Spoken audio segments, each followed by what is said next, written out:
Good afternoon and welcome to today's webinar on Microsoft Whiteboard Planner and new features in PowerPoint. My name is Martin. I'm lucky to be joined with Colin, our CEO today, and he is going to be doing the presentation today on this topic. So here at SMS, we normally start with this introduction at the beginning of all our webinars that we've been doing. And we are here to help our customers with all areas of cloud services, whether that's email, web or domain, and obviously Azure services as well. We try and guide you through functionality that you may already have or you may not have, to try and make you more productive, make your business work better within cloud services. Where possible as well, we try and provide free of charge solutions. Obviously, if you have any issues with anything like that, then we are here to help going forward, and we are contactable. We are also here to help avoid you getting spam and ensure deliverability of emails that you send. Make sure they do actually get sent correctly, and if any issues occurring, then we can help you with that. And of course, we are here to assist in setting up and supporting you getting your staff up and running, and obviously yourself operational going forward. So moving on to today's webinar, we're going to be discussing several topics today. One of them is going to be MS Whiteboard or Microsoft Whiteboard, and we're going to be discussing these three areas on it: what it is, who should use it, and where I can find it.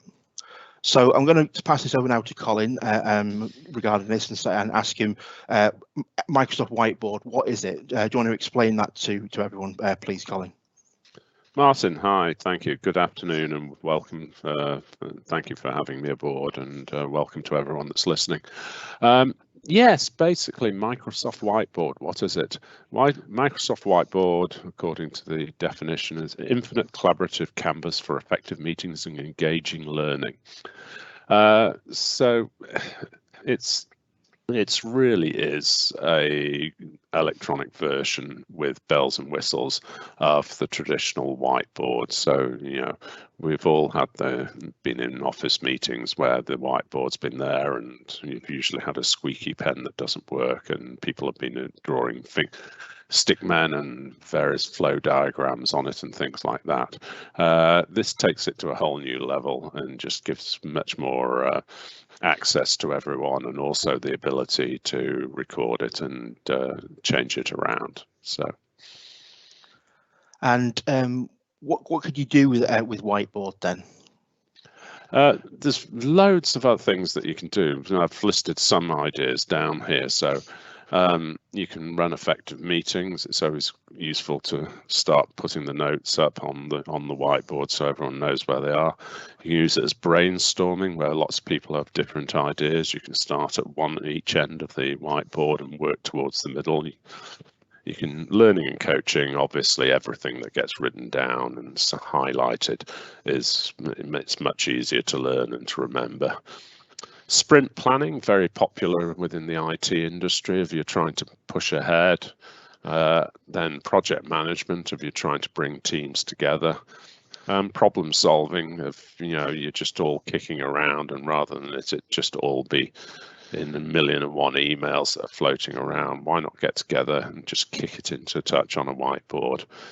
You can use it for obviously company improvement and looking at the cycles that you're going through. And it's a great one for incident management where you don't actually have any information to begin with. You walk in and something bad has happened and you need to start sorting it straight away, and you need to get a lot of people involved. And so these are a few ideas, but it is a blank canvas. You can do what you want with it. Yeah. That's great. Thank you very much for that. And I believe this is an example of what the whiteboard looks like. Do you want to just explain a bit about that, please? Yeah, first of all, what I'd say is that these people here have much better artistic skills than I do. As I alluded earlier, my men look like stickmen. I could not draw a three-dimensional trainer to save my life. And also, they also look extremely happy in the workplace down below. But anyway, it gives you an idea of some of the things that you can do. So you can take, the various bits. You can be fairly formal with some bits in the squares there. You can see those have been entered into and been typewritten in, and then you've got a list there, a checkbook of lists of things that you want to get through, and then you've got just the good old doodle side of whiteboards where people are saying, yeah, just put that up and we'll come back to it and whatever. And someone's even shared a picture up there of what the trainers are. The chap down below who's got the artistic skills is obviously drawn. So oh, that's great. We've now got a video that we're just going to show everyone on what Whiteboard looks like and sort of how you can use it basically. So we're just going to get that played now.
Okay, so MS Whiteboard, who should use it and where can you find it, Colin?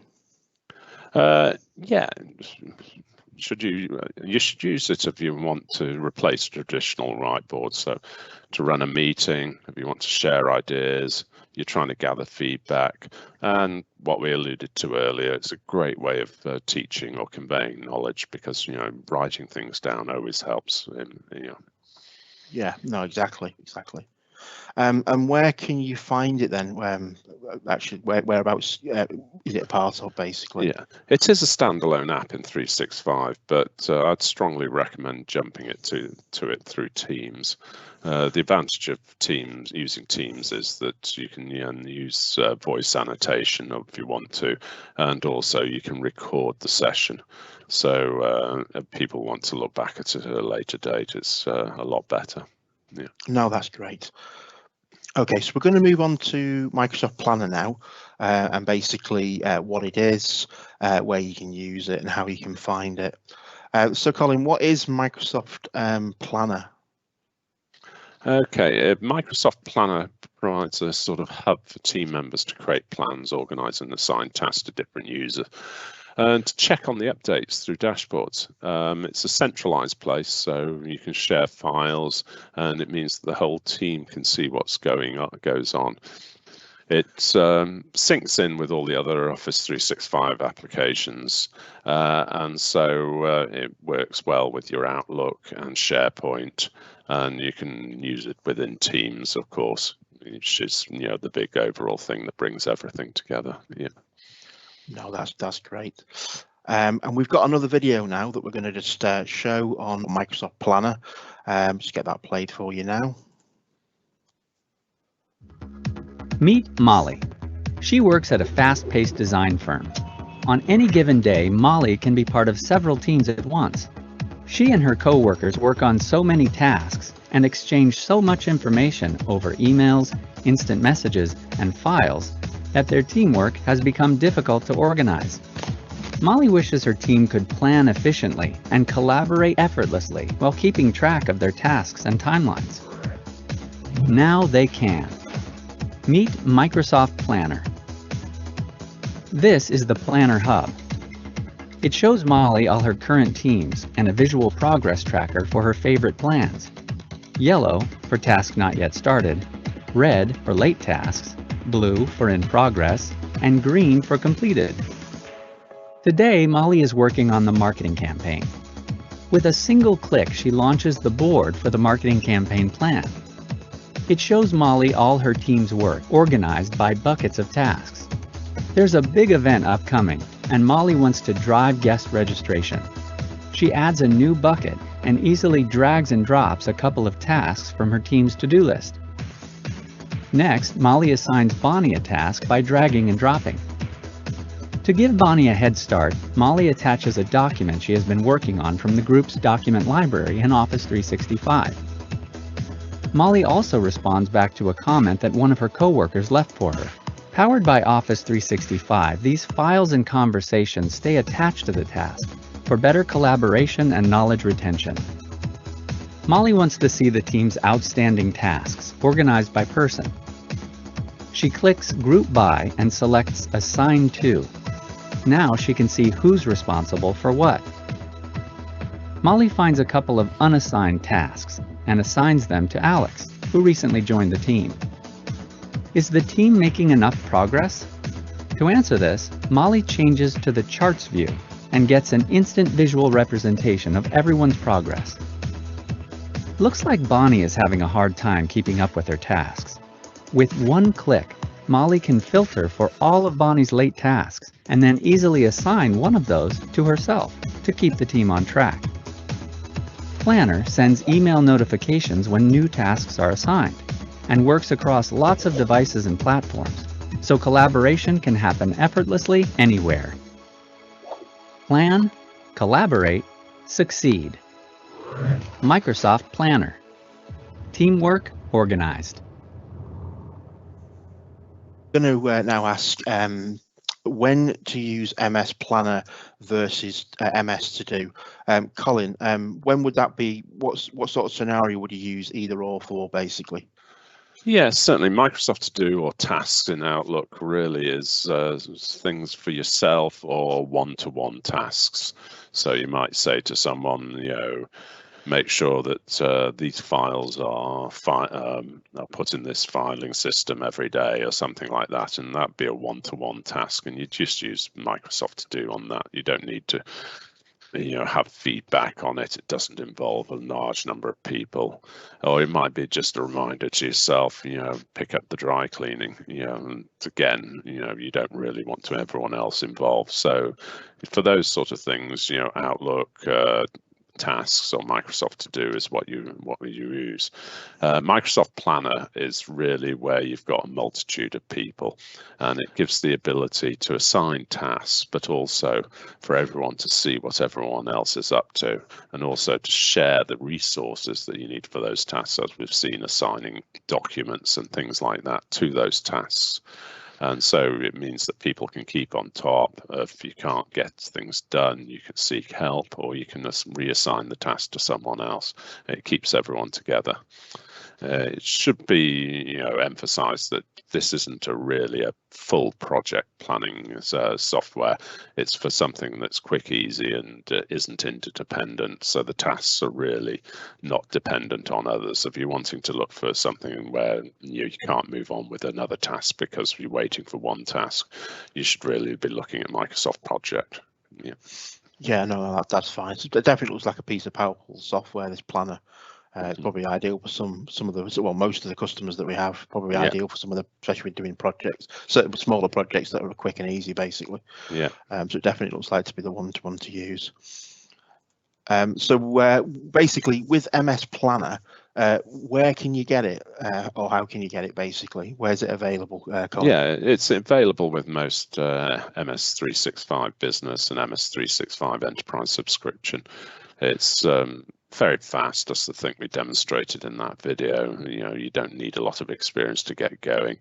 Might take you 20 minutes maybe to set up your first planner, but after that you might be doing them in 5-10 minutes. It gives you the ability to access relevant task details in one pace. As we saw there, visualize status insights is a great one if you're trying to keep 5 or 6 people on course.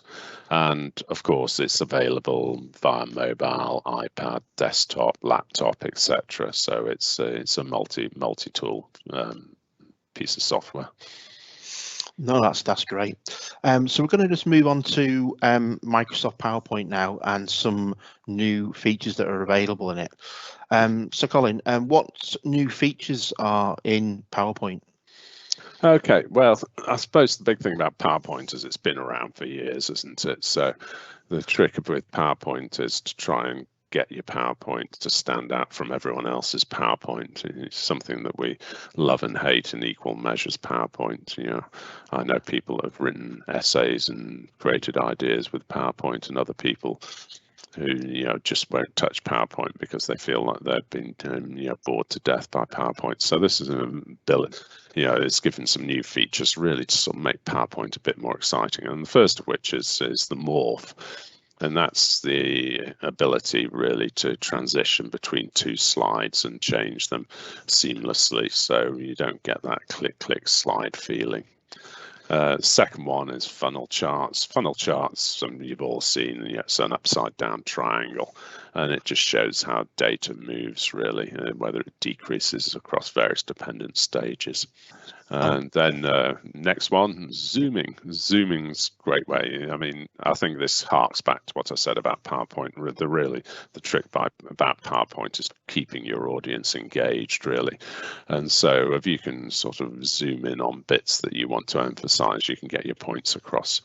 And so you can zoom from slide to a section or another slide to a section in your presentation. It's got 3 commands you can choose from to bring out various interesting effects. So you've got summary zoom, section zoom, and slide zoom. So all of which you can use just to sort of liven up your presentation. That's great. And this looks quite interesting. What do you use sort of these icons and 3D models for? Again, it comes back to trying to keep people interested. If you've got some animated object on your slide, people will perk up and listen a bit more. I mean, this one here, shows our support team going off for lunch, basically. And as you can see, the actual dinosaurs there are actually one model. They can be rotated around either way, and they're fully animated and fully moving. Yeah. No, that's great. And there's some just final bits on this. What's some of the other features that are available in PowerPoint? Yeah, digital control. So any digital control or Surface Pen supports Bluetooth. You can control your slides and advance them. So it's just a way of not being tied to that cable that's tied to the computer, and gives you the ability to move around the room. And then text highlighter. Again, this comes back to sort of just really trying to bring out what you're trying to emphasize in the presentation. It just means that you can color the text where you want to really emphasize a point. Yeah. No, that's great. And before we move on, we do have some questions that are being asked. So I'm just going to get them out the way. Me and Colin will try and answer them the best that we can for people. We've got one from Robin from Manchester. He asks, can the whiteboard be used by multiple people in teams at the same time? Yeah. Do you want? Yeah, very much so. I mean, the whole point about the whiteboard is it's for collaboration, and so anyone that's in that Teams meeting has got the whiteboard up in front of them can start to have a go at it. Yeah. Okay, we've got another one from Ruth in London. She asks, if I have an Apple Pencil with an iPad, can I use the scribble on the whiteboard? Good question. I'm not sure on that one at all. I would suspect so, but I think that's one for us to follow up on. Yeah, I think we need to check that one. I'm not 100% sure on that one either. So we can get that checked out. That's not a problem. We've got a question from Alan as well. He's asked, is there a limit to how many people can use the whiteboard at the same time? Well, I would imagine there'd be a natural limit, really, if you've got everyone scribbling away. I think this was why when we were at primary school, 30 screaming kids were never allowed to touch the blackboard, basically. So, I mean, I think Teams are limited now to 256 users, are they? Or has it gone more? Has it gone 10,000 or something like that? I believe it may have been increased, yeah, from what it was originally. Yeah. So in reality, you could have them all whizzing away. If you had 10,000 people, they're all having a go at a whiteboard, I think the thing would just end up as a screen of colour in about no time at all. But yeah, there isn't. I think for practical purposes, there isn't any sort of limit that should stop you. Yeah. No, that's great. We've got one more. Ruth asked, I've used Planner, but there doesn't seem to be a print option. Can I print plans or tasks from Planner, or should I use Project? Good question. I'm not aware on that one, so I would say that's one we'll have to follow up with you. Yeah, I don't believe I've seen a print option, but we can definitely check that on for Planner and to see if that is a doable option. We've just got a couple more. David asks, I have Exchange Online Plan 1 on 365. Do I get all this, or do I need to upgrade to my Office 365 plan? Upgrade, David. Yeah, I think it'll cost you an extra 80 pence a month. It's not going to break the bank. Yeah. No, that's great. And one final question.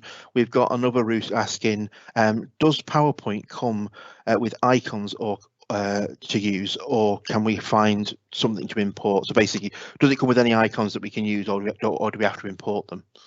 It basically, within it, you will see a guide to icons, and you can choose them from various sources. You can introduce your own icons, or you can go into the Microsoft library. Those icons I added there, I dragged out of the Microsoft library that was just a click from the toolbar away in MS PowerPoint. Yeah. No, that's great. Thank you very much. I don't think we've got any more questions, so thanks very much for answering them, Colin. We are going to now just discuss how SMS can help you as a customer and your business. As you can see, we've been here since 2006. We are a first true everything in the cloud provider, and we are here to help all our customers and new potential customers as well. We are fully UK based around the UK. All the staff that works for SMS have used these systems. Some have used them intensively, like myself, and we do, and obviously we do work remotely, so we do know everything on how these systems work and how we can advise you to do certain aspects of your job or your business that you have. And we are here to resolve any issues that you may face during the course of having these services. If you have any questions regarding say buying any services, or you're an existing customer, you want to add more services on, or you're a new business and you want to move to 365 and get some of these options that we've shown you today, then please call our sales team on 01925 818 448 and they will be happy to help you with that. But if you have any questions regarding a support nature, so if you're a new customer and you want to check to make sure something's compatible or will work before you purchase something, that's not a problem. Or if you're an existing customer that have an issue, please call our support team on 01925 818 252 and one of the agents will be able to help you answer any questions that you may have and give you any reassurance going forward, basically. So I'm just going to conclude today's webinar. I would like to firstly thank Colin for presenting today's webinar. It's been my pleasure, Martin, yeah. And thank you to everyone for listening in. Yeah. No problem at all. I do hope everyone has learned something today. We do try and do these webinars every fortnight just to keep our customers informed of new products or existing products that we have and what certain things you can do with them. All the videos that we do are on our YouTube channel. I would like to thank everyone for watching, and if you think of anything that you might want us to do in a future video, a service that you may have seen on 365 or Azure or some other product that you may want us to look at doing, just contact us and give us a shout about it, and we'll definitely look into it and hopefully do a video at some point in the future. So we're just going to sign off now. To say thanks very much for watching again. I hope everyone's safe and everyone take care, and we'll speak to you soon.